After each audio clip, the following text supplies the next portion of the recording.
The bottom is falling out for the Minnesota Twins on the 2026 season. The main culprit is because they've lost their identity in starting pitching.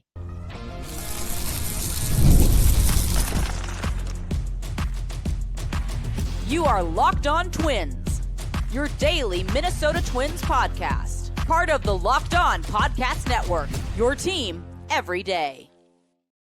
Welcome into Locked On Twins, part of the Locked On Podcast Network, now the #1 sports podcast network. I'm CJ Baumgartner, Twins writer for Zone Coverage, and just really kind of feeling bummed out about the state of the Minnesota Twins right now. It's not been great. We're going to talk about that. We also are going to preview this upcoming series at home against the St. Louis Cardinals. We're going to try and find some positivity a little bit later in the show, so stick around for that. Find out why there is some hope on the way. What do we have to look forward to for the rest of the season? All of that is coming up on today's show, but first, the bottom is falling out for the Minnesota Twins season because they've lost their identity in starting pitching. Now, if you look at the numbers right now for the Minnesota Twins, if you go to team ERA, Twins right now are sitting around 27th in baseball as a team ERA. And you go, hey, man, but the bullpen has been pretty bad. How about the starting pitching? Actually, Twins starters this season-wide ERA, 4.58. Just a month ago, the Twins were a top 8 starting rotation. They've fallen all the way down to 24th. The only teams worse are the Angels, the Giants, the Athletics, the Cubs, the Astros, and the Rockies. Not great. And also, if you look at the Minnesota Twins, this is according to Aaron Gleeman, Twins are now 65-97 in their last 162 games, which is the worst record in the American League, and obviously only the Colorado Rockies have been worse in that span. So, not been great for the Twins, and they'd kind of found this way throughout the early part of the season. I mean, going into Memorial Day, the Twins were a game below 500, and they were in a wild card spot.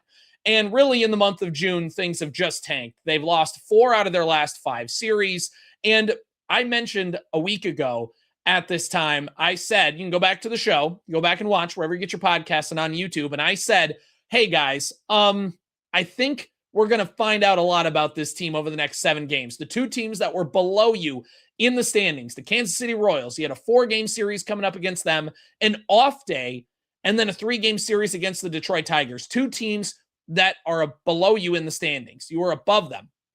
If you want to try and find any semblance of competitiveness, this is your stretch to do it in this 7-game stretch. And then they proceeded to go 2-5 and played some just real stinkers over the course of the last week. And it kind of shows you who the Twins really are. The Twins at the current moment are above the Royals and the Tigers in the standings. But the way that they're playing right now, they will not be there much longer. And the weirdest part is, when you look at the numbers, the Twins actually, in some areas, their offense, again, if you just look at runs scored over the course of the season, for the Twins, they actually have been okay. They still are a top 10 run scoring unit. Again, runs scored isn't the only metric you can use, but I think if we're just looking at a generalization, how are we looking at things? I would look at the lineup as being okay. Now they're flawed, and I think we all know that, but I think overall, you can't night in and night out say the lineup has been a problem.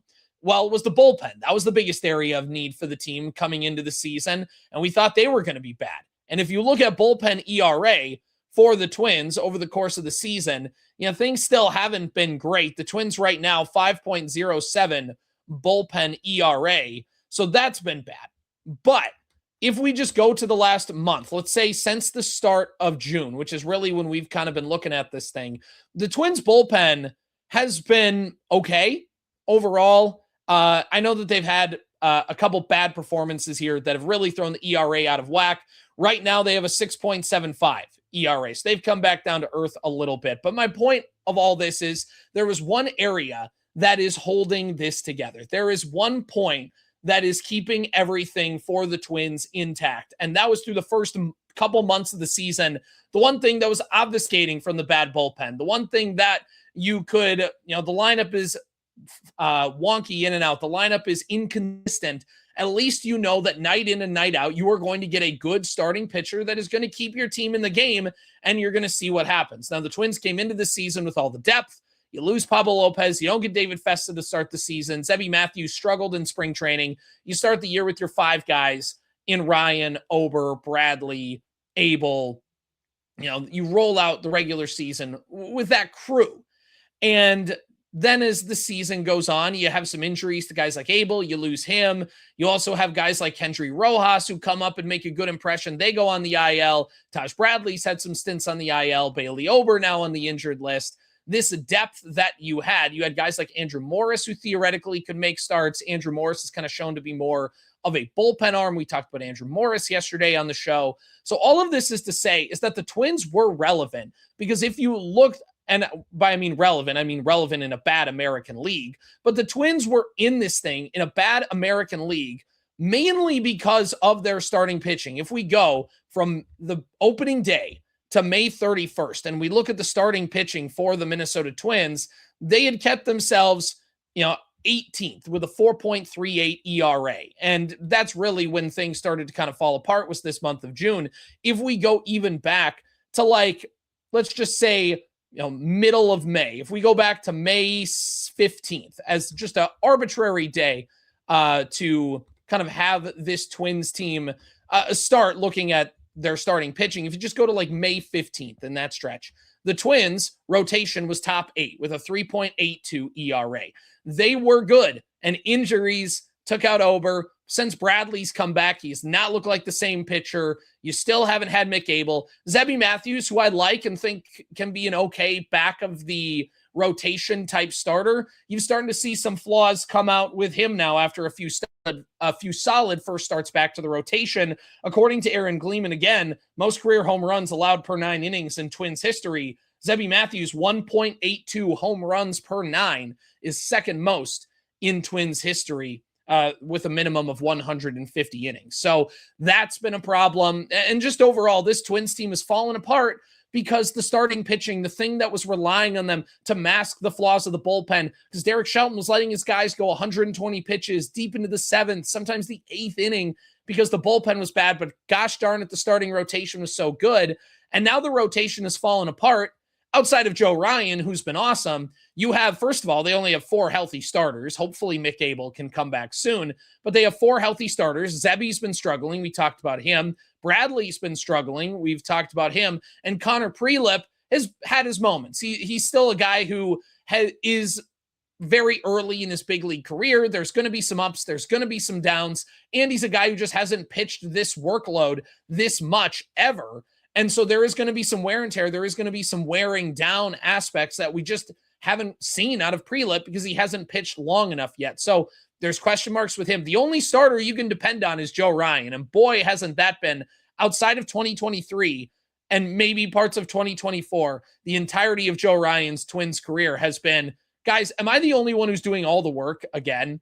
Because, man, in 2022, it felt like that way. There was Sonny Gray, but still felt like that way. If you looked in 2025, it's been that way, especially post Pablo. And this is where now you look at it, and this was the thing with the Twins. You squinted and you went, hey, if they keep the starting pitching up, not only can they compete, but they can also kind of build on that for the future. And maybe you do keep Joe Ryan and have him stick around and build out a really solid rotation.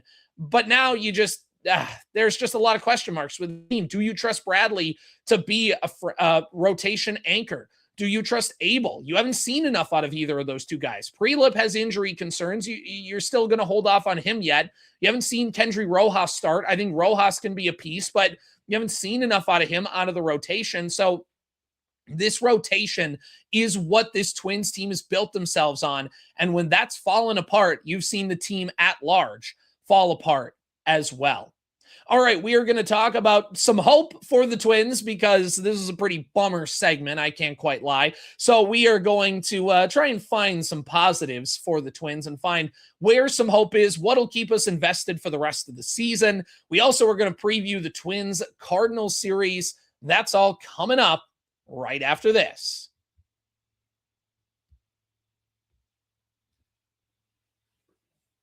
Locked On Twins today brought to you by Cash App. Now, what's one small convenience in your daily life that you don't think twice about anymore, but if it was gone and it disappeared, you would miss? Well, for me, that would be able to send somebody money instantly. That just works out so well, whether it's trying to make sure you pay the bills, pay back your buddy, do whatever it is. One of those things that's just become so normal for me that I would forget how much easier it makes everyday life. Like, you just forget about it, right? Like, it's gone, and all of a sudden you're like, oh, I actually got to like go to the bank and pull some money out and send it back to you. It just doesn't work. And that's why Cash App is a big way to help you out. And by the way, with the Cash App card, they also have the security you need as well, because if you weren't up to speed already, Cash App is way more than just a safe way to send and receive money. With the Cash App card, you unlock a ton of perks without all the hidden fees. Enjoy benefits like exclusive early access to nationwide concert pre-sales. Thinking your Kendrick Lamar's, your Sabrina Carpenter's.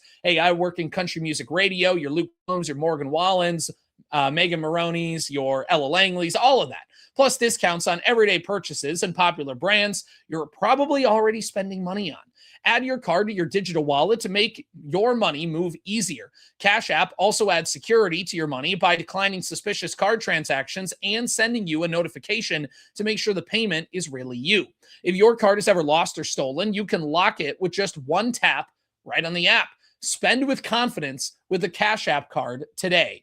And new Cash App customers can earn $10 if they use code CASHAPP10 in their profile at sign up and send $5 to a friend within 14 days. Terms apply. Cash App. All right, Locked On Twins today also brought to you by Indeed. Workplace chaos can show up fast. The problem is that finding the right candidate can take a lot more time than businesses can afford. And that's where Indeed Sponsored Jobs comes in. Indeed Sponsored Jobs helps you reach candidates who actually fit what you're looking for. You know, whether you need the right skills, the right experience, the right location, they got it for you, because finding the right person can make all the difference, whether it's building a business or just building out your winning team. And the best organizations, as we talk about with the Twins and trying to find talent, well, they could use some help. Maybe they need to find somebody with Indeed Sponsored Jobs. And the best organizations, they're not trying to look at every possible option. They're focused on identifying the people who truly match what they're looking for. When you can spend the more time evaluating great candidates and less time searching, everybody benefits. And that's what Indeed Sponsored Jobs is designed to help businesses do. So spend less time searching and more time actually interviewing candidates who check all your boxes. Less stress, less time, more results. When you need the right person to cut through the chaos, this is a job for Indeed Sponsored Jobs. And listeners of this show will get a $75 sponsored job credit to help get your job the premium status it deserves at Indeed.com/podcast. Just go to Indeed.com/podcast right now and support our show by saying you heard about Indeed on this podcast. Indeed.com/podcast. Terms and conditions apply. Need to hire? This is a job for Indeed Sponsored Jobs. Get your daily Minnesota Twins coverage completely ad-free by joining the Everydayer Club today. Start your 7-day free trial right now and get closer to the Twins without the interruptions. Click the link in the show notes or go to lockedontwins.supercast.com to claim your free trial. All right, so the Minnesota Twins are taking on the St. Louis Cardinals this weekend, and as we try and find some positivity, we will find the things to look forward to for the rest of the season. What's going to keep us interested in this Twins ball club? We're going to talk about that a little bit later in the show, so stick with us for that. But for the Twins, they're taking on a Cardinals team that, coming into the year, I think a lot of people expected, like, oh yeah, they're going to be rebuilding. Like, they hired Shane Bloom. They're going to try and just hit a reset button. They traded away Arenado. They're just looking to, hit a reset button. And all of a sudden, they're in second place in one of baseball's most competitive divisions. They're second place right now in the NL Central with a record of 37-29. They're 4 games back of the Brewers for first place. They are 19-16 at home. Pretty good road record for the Cardinals, 18-13 away from Busch Stadium, and they are 7-3 in their last 10. So they're a Cardinals team that is rolling as the season has gone along. And it's fascinating when you dig into the numbers of the Cardinals is that they actually don't really do one thing particularly well. They just kind of end up being okay in everything, like middle of the pack and everything. And then it just kind of had variance go their way. And this is where we talk about teams playing over their head a little bit. The Cardinals might be that team, but right now they're rolling. If you look at the home runs hit by the St. Louis offense, they're 16th. The Twins have hit 2 more home runs than the Cardinals have this season. If you look at runs scored, the Cardinals are 14th with 298 runs scored. And meanwhile, the Twins have 318 runs scored. If you look at stolen bases, the Minnesota Twins are 15th in stolen bases. Tied are the St. Louis Cardinals at 46. And then if you look at strikeout rate for the St. Louis Cardinals so far on this season, they're end up at 22nd in baseball with a 22.1% strikeout rate. The Twins are somehow above them with a 22.6% strikeout rate. So, it just ends up looking like a team that's kind of similar. I mean, it's only a 1% difference, really. And when I say above, by the way, I mean that like the Twins are worse in strikeout rate. So a little bit of misphrasing there. But if you look at walk rate for the Twins as well, they have an 8.8% walk rate, the exact same as the St. Louis Cardinals. These offenses, I'm not going to say are exactly 100% identical, but when you look at the raw numbers, they're pretty darn close. Now, it's when you look at some of the underlying stuff, you see the Cardinals are rated just a little bit higher. They have a 103 weighted runs created plus. That's tied for 11th in baseball. And if you look at the Twins, they're 18th with 97. Now, remember, 100 is kind of roughly league average. So for the Twins to be in that spot, not necessarily a great indicator. When you look overall at WAR offensively, the Twins have a 6.4 WAR offensively. That's tied for 22nd in baseball. St. Louis Cardinals, they're a little bit higher up there. They're 7th in offensive WAR with 9.5. And so when you look at it that way, the Twins offense, the Cardinals offense, the Cardinals are just able to come through in better spots. And part of that just goes to the runners in scoring position numbers and things like that certainly go to their case. Now for St. Louis, they have Jordan Walker, who's been a big hitter for them over the course of the season. JJ Weatherholt has been big. Alec Burleson, Ivan Herrera, Mason Wynn. Those have been the guys that they've kind of relied on so far throughout the season. If you look at their home run leader, it's been Jordan Walker, Alec Burleson, JJ Weatherholt. So that's been the offense that's gotten them through. That's a team that's going to be able to score some runs offensively. The thing that's confused me the most has been the pitching of the St. Louis Cardinals, because if you look, they have a few great pieces out of the bullpen. Gordon Grifficio, I think that's how you say it. Ryan Fernandez, both of them have ERAs under 2. And for Mike McGreevy, which I just find on their roster, Michael McGreevy, which is just the exact same way you say the pitcher's name out of Little Big League. So I always get a fascination with that.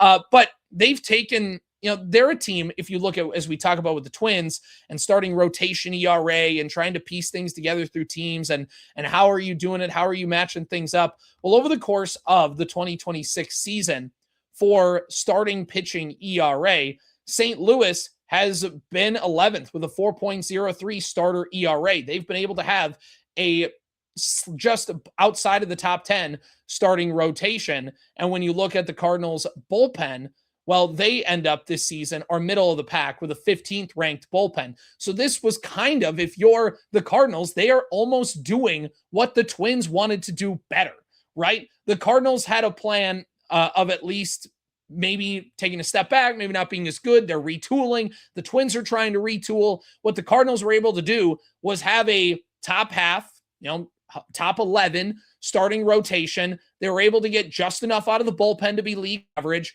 and their offense just does just enough. And that's what the Twins, I think, in the beginning of the season, if you talked about, hey, top percentile outcomes, what goes well for the Minnesota Twins? What happens? What needs to take place?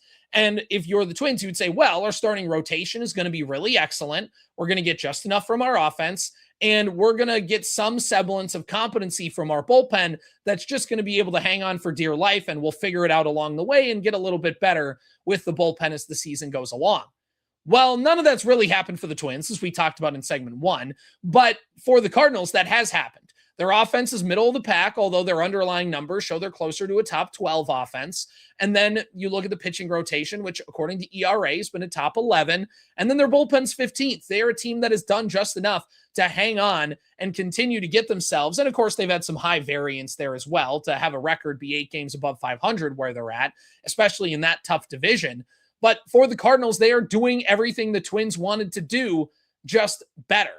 And the Cardinals, they also had a sell-off. They got rid of Nolan Arenado. They tried to, not that they wanted to take a huge step back, but there was a clear effort by the Cardinals to retool and to kind of take a step back to go forward. And that's exactly what the Twins tried to do last offseason. I think if you want to do the rosier version, the not so rosy version would be just slashing payroll. But the Twins needed to take a step back from the current core and retool young prospects on the way. Let's get it.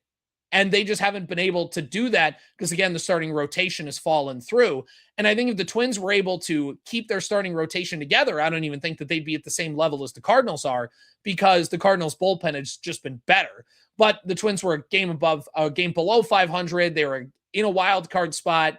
And then everything kind of fell through the floor when the rotation went out. The Cardinals have been able to keep everything together. I don't know how they're doing it. It's just playing over their heads. I kind of think it's a little bit more than that based on just where you looked at the team coming into the year. But hey, they're in the middle of June and they're plenty games above 500 competing in the National League and baseball's most complete division. So hats off to the Cardinals. If the Twins want to win this series, well, it's going to start with having the Twins attack their starting pitching and having the Twins be able to at least put up a good fight, get themselves in a close game, let that bullpen come in, try and attack that as well, because they're facing a good lineup on the other end.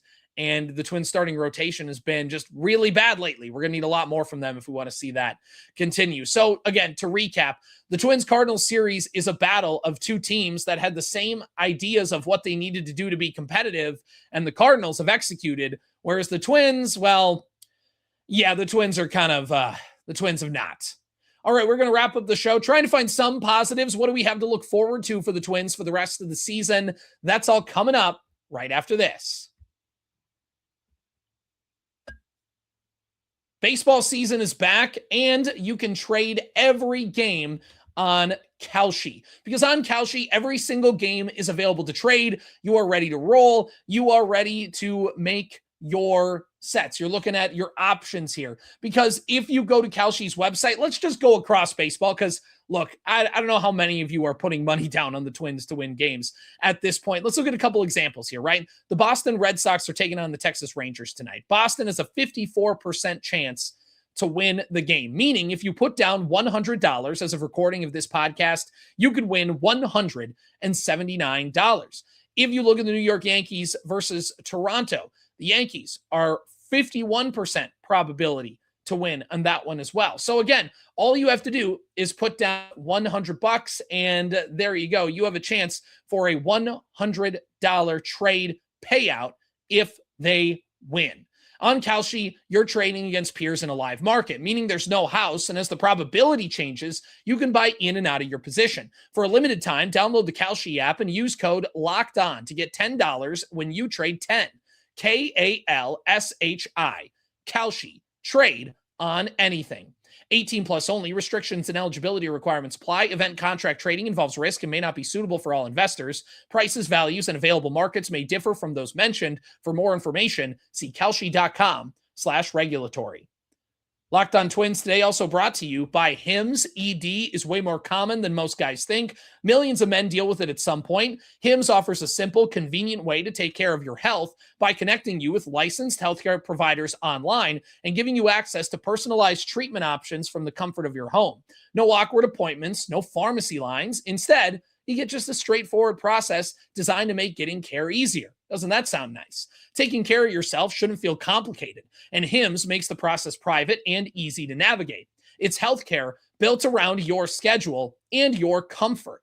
Now, between work, family, and everything else going on, maybe for you, finding time for appointments can be tough. So having access to licensed providers online means you can prioritize your health without having to rearrange your entire day. I mean, my wife is at appointments with our newborn all the time. And yeah, they can get to be a lot. And if you're somebody who's running around trying to get your appointment in for yourself, it's always important that Hims has it covered and can make that easy, even if you don't have time to get in to the doctor's office. So to get simple online access to personalized, affordable care for ED, hair loss, weight loss, and more, visit hims.com/lockedonmlb. That's hims.com/lockedonmlb for your free online visit. hims.com/lockedonmlb. Prescription required. See website for details and important safety information. Sildenafil is the generic version of Viagra. Viagra is a registered trademark of Viatris Specialty LLC. Hims is not affiliated with or endorsed by Viatris.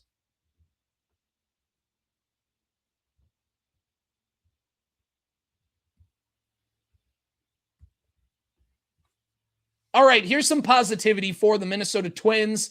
Walker Jenkins is starting to take live swings against live pitching, I should say. Mick Abel is trending to be closer back to the rotation and more. So let's talk about some positives for the Twins to head us into the weekend because, okay, they don't really give you much to be positive about here lately. So Mick Abel has progressed. He's made his bullpen sessions. He had his rehab start where he was getting the fastball up to 97 miles an hour. He was looking great in that rehab stint. And there was reports that he had been with the team at the end of the road trip. He was with the Twins in Detroit because, well, he made his start in Toledo. And so they're already close enough. Just go join the team over in Detroit the next day after your start. But the fact that he's doing that makes it feel like Mick Abel's return is imminent. Now, we talked earlier in the week about, hey, if you need to take your time with these guys to get them ready, that's fine. I'm okay with that. And we mentioned that earlier in the week. So go back and listen to that show where we talked about Mick Abel and Kendry Rojas and just handling their returns well because Taj Bradley hadn't. And what I mean by that is Taj Bradley just wasn't ready. I think based on his rehab start, he maybe needed one more just to lock in a little bit.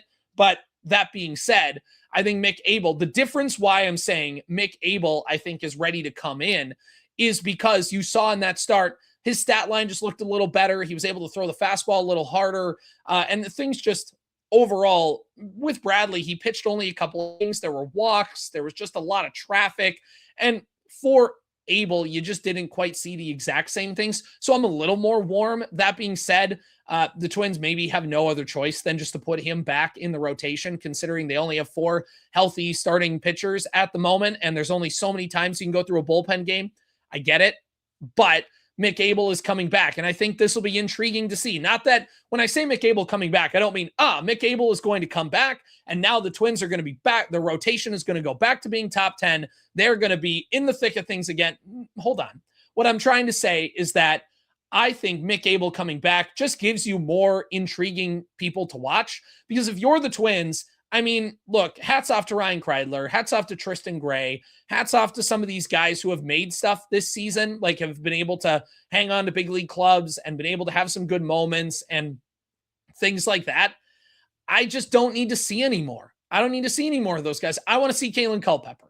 I want to see Mick Abel. I want to see some of this stuff. Now, I think the Twins, when it comes to pitching, you've seen guys like Abel and Bradley and Rojas and Prielipp and all that, mainly because they've had no choice to call them up with injuries. But you've seen some things. Okay, where's this Twins bullpen go now that Bonda's been okay and Yandris Gomez has been a piece that they can build with, and Andrew Morris is at least a person you can kind of stick in the bullpen long term. You're starting to figure out answers. So what is the things that the Twins can get you excited about? Well, it's Mick Abel coming back. Can Mick Abel be that rotation anchor? Because I think he can, but we need to see it. We saw flashes of it, but we haven't seen it over more than 3 weeks, right? Because he was hurt at the 3 weeks into the season. So if we see a little bit more of Mick Abel doing the stuff he was doing before he went on the IL, and it's no guarantee, as we've learned with Taj Bradley, but if you can do that, all of a sudden that changes your outlook on the rotation if you add in Abel to potentially be that top of the rotation type arm. If he doesn't, well, then things get a lot more concerning for the Twins. But that's an interesting thing to watch. That's at least something that can intrigue you, get you hopeful, just have something where even if you're not solely judging it on wins and losses, Abel is somebody you can look at as, hey, this is somebody who kind of builds towards the future. And of course, Walker Jenkins is that way. He's taking live BP now, progressing towards coming back. Of course, He's still going to need to be in the minors and probably be in the minors for at least a week or two. So there's that. But at least you're getting closer to him coming back to this big league team. And of course, Kaelen Culpepper, as we talked about on yesterday's show, call up Kaelen Culpepper. I'm done waiting. We're done. I've seen enough. Again, I appreciate Kreidler, appreciate Gray. You can still use them. I don't need to see them be the everyday shortstop. I want Kaelen Culpepper up here. I think it's time. He's been able to keep bring the walks up. He's been able to give himself, been able to have the high numbers. We talked about him yesterday. I don't need to rehash it, but you get my point, is that I want to see Kaelen Culpepper. I want to see more of Mick Abel. I want to see more of Walker Jenkins at some point when he gets back. But like Alan Roden also progressing towards coming back. I want to see Alan Roden come up as well. I need to see towards the future. And this whole season, by the way, has been all right, let's see what you have in 2026 and let's see where we can go in 2027. But the Twins, and this goes back to James Outman, who the Twins DFA'd, by the way, got claimed by the Tigers. Look, at the time, and I know it's been pointed out as well, Outman had a good spring training, and that's fair. And I said at the time, Outman had a good spring training. And that being said, there's a point where it's like, I just rather would have found out what I had in Alan Roden before finding out if there's anything in James Outman, because you just have so little invested in Outman where you have more invested in Roden, and then Roden got hurt and things like that. So it's all of this to say is like, I think the Twins need some interesting roster decisions. Now, again, they tried to prioritize depth, but at the end of the day, the Twins didn't really need depth because they were always going to be bad. And that's a little revisionist history, but you get my point. And so for the Twins, I want to see the young guys. It's time for the youth movement. It's time to call up the prospects. The problem is that there's not a lot of them that are healthy, that you're really intriguing. But what the heck, if you want to give Kyler Fedko a shot, give Kyler Fedko a shot. If you want to give some of these guys in St. Paul a chance, the second half of the season is the way to do it. And I think the Twins are going to wait till we get closer to the trade deadline and some roster spots open up, would probably be the case, because I think you're going to see a lot of Trevor Larnach gearing up for, a potential sell of him at the trade deadline to somebody. There's just options that are going to more open up past the trade deadline. But that being said, I want to see guys like Kaelen Culpepper. I want to see Mick Abel, and Abel, Culpepper, Jenkins. Those are three guys I'm specifically watching for the rest of the season to see kind of how intrigued I am about this team going into the future. And those are three guys that I can watch, and Abel coming back soon. Culpepper should be coming up soon. Those are guys night in and night out you can watch on the Twins and be invested in long-term, not just like, why am I watching Tristan Gray? Congrats to him. But he's just not going to be a Twin long-term. So why should I be invested? So there you go. The Twins need to invest in the young guys. They need to get them playing up. And Walker Jenkins, Kaelen Culpepper, Mick Abel are going to be three names that'll keep me invested through the rest of the season. All right, that's going to wrap up today's episode of Locked On Twins. On Monday, we'll recap everything of the stock up, stock down report, our minor league farm update. So make sure you subscribe and follow Locked On Twins to get the latest episodes. And remember, if you never miss an episode, the Everydayer Club is built for you. Get Locked On Twins ad-free, plus members-only Discord access and more. Head on over to lockedontwins.supercast.com to join the club. Remember, you can find me on X at BombCJ30. And for those on video, we send you to the first ever 24/7 national Locked On Podcast Network YouTube channel. On audio for your second listen, go check out Locked On MLB. See ya.